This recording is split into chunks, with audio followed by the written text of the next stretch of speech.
The teardown of the Spider-Man style triple fold beast, the Samsung Z Fold 8, is finally here. Who's been saying this thing can't stand up at 90 degrees? Look, it's holding just fine at 91. Whoops. Okay, whether it stays up or not depends on its mood. So how much of a late mover advantage does its internal structure have compared to Huawei?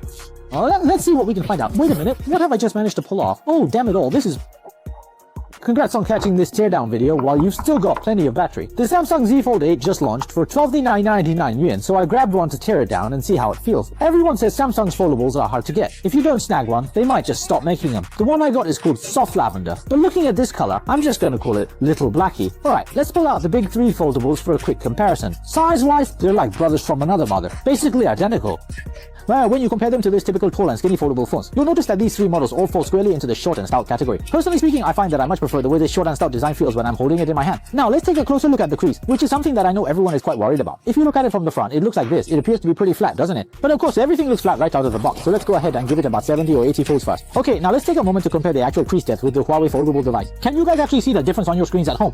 Moving on, let's take a closer look and compare these two displays. Now, Samsung is a world-renowned panel manufacturer, but to be perfectly honest, the viewing angles on this unit are just mediocre. This could be attributed to Samsung's specific micro-lens technology, but when you view it from wider angles, the screen takes on a noticeable green tint when compared to the Huawei. Samsung utilizes this technology primarily to sustain peak brightness levels, so when you put it side by side with the Huawei, the brightness is definitely to be honest, the screen brightness doesn't really seem to be much of an improvement over the Huawei. And considering this is a brand new screen format, how is Samsung doing with their software optimization?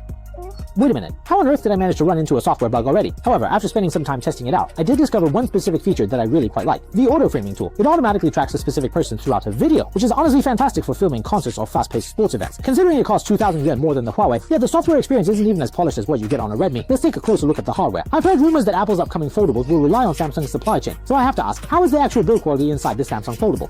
Alright, let's dive right into this teardown process right now. First, go ahead and heat it up for about 2.5 minutes, then carefully pop off that small outer screen assembly. I have to say, the adhesive holding this screen in place is honestly incredibly tight. You really need to be extremely careful if you're attempting this yourself. This foldable is quite different because the metal area surrounding the hinge is much wider than usual, which means there is significantly more glue to deal with. That is precisely the reason why I ended up messing up the Huawei teardown project last time, but since we are total pros now, I can guarantee that I definitely won't break it this time around, my friends.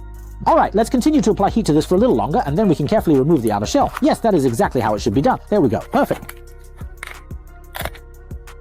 The rear casing is crafted from glass, and the camera cutout continues to utilize that iconic classic Samsung design language. If we flip the device over, you can see it is reinforced with a durable combination of both plastic and metal components. Alright, so this is the internal layout of the new Samsung Z Fold 8. On a scale ranging from 1 to 91, what kind of score would you personally give it? We are going to tear it down systematically, moving from the left to the right, and from the top to the bottom. To begin, let's go ahead and remove all the screws securing the motherboard cover. As you can quite clearly see, in order to save on overall weight, Samsung has designed the motherboard cover as a very thin sheet of metal. This design keeps it slim while still maintaining its structural strength. That ring in the middle is the NFC coil, and positioned just below that is the 20-watt wireless charging module. Now moving on to the cameras, let's go ahead and pull out the front-facing one first. Oh crap, how on earth did I manage to pry the camera's CMR sensor open as well? Seriously, you guys really have to be extra careful. Please do not force it. This repair just became significantly more expensive. Okay, let's move right along and carefully remove all of the motherboard mounting screws right away, everyone. Please go ahead and proceed to carefully disconnect every single one of those ribbon cables right now.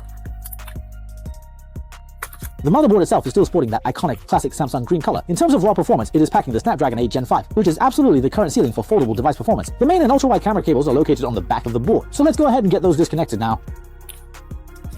They both fall into the exact same price bracket. The primary sensor is Samsung's own S5KGN3, a 50 megapixel 1/1.56 inch sensor. The ultra wide is also from Samsung, featuring a 50 megapixel 1/2.5 inch sensor. Both of the front facing cameras are 10 megapixels. Everything else is fine. But a 13,000 yuan phone with no telephoto lens is just unacceptable. Just look at Huawei. Their main camera has a variable aperture, and it even includes a 3.5x periscope telephoto. But then again, when you take a closer look at the actual photos, Samsung's color reproduction feels much more true to life this time around. I really have to admit, those global tech giants definitely still have some impressive skills. If you're itching to try out a foldable but don't have the budget, I honestly think the Samsung Z Fold 5 from 2 generations ago is still well worth a look. I went ahead and checked the current used market prices over on Zhuan, and it's only going for about 3,000 yuan. You absolutely cannot find a brand new foldable device with those kinds of specifications. And the phones on Zhuan always come with official inspection reports. Any potential issues regarding the hinge or the screen are clearly listed, so you can really buy with total peace of mind. When it comes to buying used gear, I honestly think that Zhuan is incredibly reliable. There is an ambient light sensor positioned right under the lens, along with a single tone flash sitting right next to it. That tiny little nub you see on the back of the motherboard is actually the front ambient light sensor. Moving to the middle, we have a 2026 mAh battery from Sunwater. Combined with the battery on the right, the total capacity hits a massive 4,800 mAh. That's the second largest battery in a foldable, just a bit smaller than Huawei's 5300 mAh. Now let's take out the daughter board at the bottom. Charging port's large, The battery capacity is on the smaller side, but it does support 40W wired fast charging, which is just a hair shy of Huawei's 50W wireless charging speeds. Moving right along, let's go ahead and pull out the motor. When compared to the EOS09, you can clearly see that it is quite a bit longer and also thinner. After taking all the measurements, I can confirm it is an ultra-thin, custom-engineered OH15 motor manufactured by AAC Technologies. It is currently the absolute thinnest custom motor available on the market today, and it delivers the second strongest haptic feedback among all ultra-thin motors. The number one spot is held by the 0815G found in the S25A. Alright, let's shift our focus over to the right side, unscrew this specific fastener, and then carefully pop off the protective cover. You can see there is a card slot located right here, but it is not a dual SIM configuration. Instead, it supports one physical SIM card alongside an integrated eSIM.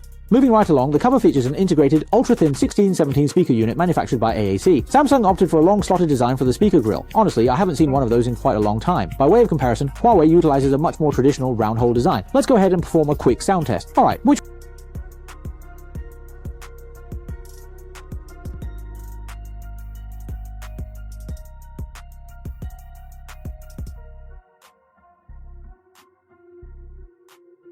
one of these do you guys think actually sounds better? So that covers the internal structure of this really cool Spider-Man style foldable device. Oh, and I have a quick question for you guys. I keep seeing people in the comments section asking what MG actually stands for. Does anyone happen to know?